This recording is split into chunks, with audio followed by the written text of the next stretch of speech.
Hello again, everyone. Edwin Learnard back once again. In this YouTube astrological segment, I'm going to be talking about Pisces enemies, and yes, this does apply and pertain to the Sun, Moon, and Ascendant. Well, anyway, people, the first thing I'll look at as far as Pisces enemies goes is the 7th House Cusp, and that represents, of course, open adversaries or open enemies. And in a solar natal chart for Pisces, Virgo will fall on that House Cusp. Now, well, this could simply be somebody that has the Sun, Moon, or Ascendant in Virgo, or somebody that simply embodies Virgo-like characteristics. I mean, this could be people that are just rather persnickety, fastidious, that are super health conscious. These could be people that are also very punctilious with details, that are fault-finding, critical, judgmental, very verbose, maybe even overwordy. It could even be somebody that's in a Virgo-like profession, such as something with analytics, or could be a data. It could be something where you have a profession, someone in a profession that requires strong attention to detail, such as data entry or computer programming, someone in a health field like a physician or some kind of fitness or aerobics instructor. People that are just, could also be people that are just very health conscious in general. Now, the thing about it is, these two can be adversarial. I understand they're both mutable signs and they could be generally easygoing, but what it is that these two often clash. A lot of it is attributed to Virgo's overly judgmental and critical nature to super sensitive Pisces. They go about doing things often a very different way. I mean, you could take somebody looking at stock trends. Virgo can use extrapolation of data, and Pisces might just simply use their intuition.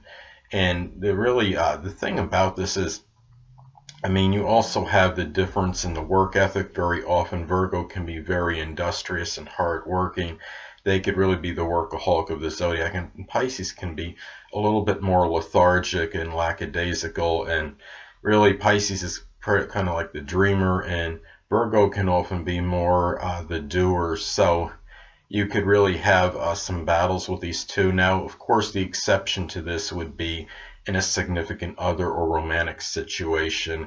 Then these two can be very compatible. Now, anyway, going to the 12th house cusp, and the 12th house cusp represents our hidden enemies or hidden adversaries. Now, for Pisces in a solar natal chart, the zodiac sign Aquarius often falls on that cusp, and this could be these hidden enemies or hidden adversaries could be somebody that has an Aquarius Sun, Moon, or Ascendant, or simply people that embody these characteristics. It could be people that might be very rebellious, very innovative, ingenious, maybe a little bizarre, quirky, people that have very odd idiosyncrasies, people that have very good reasoning power, an ability to communicate and really communicate very futuristic ideas, especially. It could also be people in Aquarius like professions, such as innovators, inventors, people that do work in connection with computers and electronics, esoteric fields such as astrology, aeronautics. Anyway,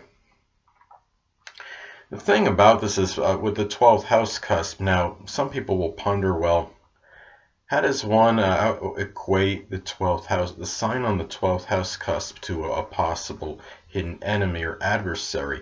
Well, the thing about it is the 12th house cusp in our charts can often reflect suppressed qualities or what may be hidden from ourselves. So I think there's a correlation with that in the fact that these people represented by the sign on the 12th house cusp can be hidden in our radar as well, and they're hard to see.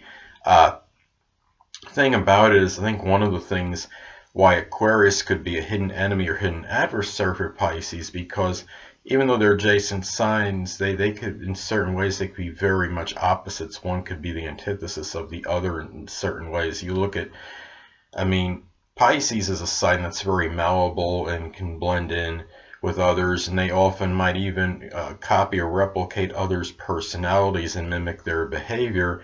I mean, Pisces, I mean, a lot of people will agree, some may not, but I concur with what a lot of the other astrologers say about Pisces basically being an amalgamation of the other 11 zodiac signs. Now you have Aquarius on the 12th house cusp of hidden enemies. Well, Aquarius likes to be very unique, and they are the nonconformists of the zodiac. So there might be, I can understand why you can get some resentment or animosity toward Pisces, given the fact that Aquarius is all unique and a very unique character often, and they're about their own person, and Pisces just kind of often will wind up being other people. So I do see that as one example, and also the fact that Aquarius is a sign that I call Aquarius a universal friend. They suffer from the universal friend syndrome. They make friends very easily and readily. Pisces could be somewhat reclusive and prone to isolation, and Aquarius people, or people that embody those characteristics of Aquarius, might not really understand Pisces for that and wonder what's going on, why is this person so introverted or introspective and reclusive or whatever, and here I'm making all these friends as there's something wrong. So I could see where that resentment might come into play there. So anyway, now keep in mind, people, that adversaries or enemies of one sign are not, I don't believe, are restricted to just the sign on the 7th house cusp and the 12th house cusp. Keep in mind that there are two other signs that are adversarial to Pisces, and one, they both square by sign, of course. One is Gemini and one is Sagittarius. Now with Gemini may often tell tall tales to a gullible Pisces and bamboozle them with their fast-talking nature, and Pisces can wind up getting duped because of this. And also lethargic and unreliable Pisces may not come through for Gemini, and that could be a problem as well. And also, Gemini may not consciously be aware of this, but I think in a way they can despise others that are more emotional, and Gemini really is so anti and averse to emotions that could rebuff Gemini. And these two signs obviously are not the epitome of reliability, and these two can wind up, this is another reason why they both are in conflict, and these two just, it's hard for these two to come through for each other, I think, on average in general. So anyway, well, the next sign up, Sagittarius, of course, is squared by sign of Pisces, and I mean, Sagittarius could be so brutally frank, and their bluntness can hurt Pisces' feelings, and Pisces might be seem too weak and passive for Sagittarius, and Sagittarius, I see them as much more confrontational than Pisces, and Sagittarius could be downright fearless with what they say, and Pisces just can't really match that. And even from an energy standpoint, looking at Pisces and Sagittarius, especially if you're talking about the Ascendant, one person having a Pisces Ascendant and one having a Sagittarius Ascendant. I mean, the Sagittarius vitality might be off the charts, where Pisces, they are not really known to have a robust constitution or vitality or stamina. So, and also Sagittarius just speaking the veritable truth, and Pisces can often be about deception. So, and Sagittarius may call them on that often. So these two signs obviously generally will not click. Now, as an enemy, of course, Pisces can be rather deceptive and duplicitous, and I think one of their favorite things to do is actually pretend to be a friend when they really have animosity toward you and they're really an enemy. And they're just, and also they might cause some kind of confusion as well. I thought it was interesting. I saw there's a football game that took place, I think it was in 2006, and Jeff Fisher at the time was the head coach of the Tennessee Titans. And Jeff Fisher has a Pisces sun.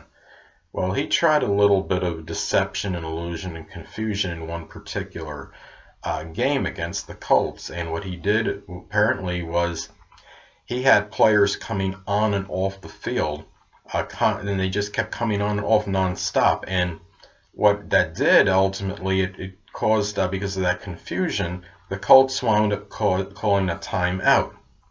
And what happened was that actually helped the Titans later on, because that was one less timeout they had to use at the end of the game in a more critical juncture. So I thought that was very interesting. Jeff Fisher also has a Gemini Ascendant, the best of my knowledge, so that was done to outmaneuver the opposition. And what I'm saying is the fact that I know, they're not like really dreaded enemies when you're playing against another team, but you still perceive that other team as an enemy when you do play them to some degree, because they are the opposition. So anyway, now, of course, I'm being facetious with this. Now, if an enemy, well, you know what? Give Pisces something to rearrange. They have trouble, I think, putting things in order, unlike Virgo, who's very orderly and systematic. And maybe if they have a puzzle they put together, maybe break it. Let's see how long it takes them to actually put it back together with all those little pieces, especially one that's got all those little pieces, at least 100 pieces. And maybe use a hologram on them, do a little trickery, do a little deception, just fool them. So anyway, people, that'll conclude this YouTube astrological segment for Pisces enemies. And stay tuned next time. I'm going to start a new series about zodiac signs and their soulmate. And the first one's going to be about the Aries soulmate, and then the Taurus soulmate, until I go through all 12 zodiac signs.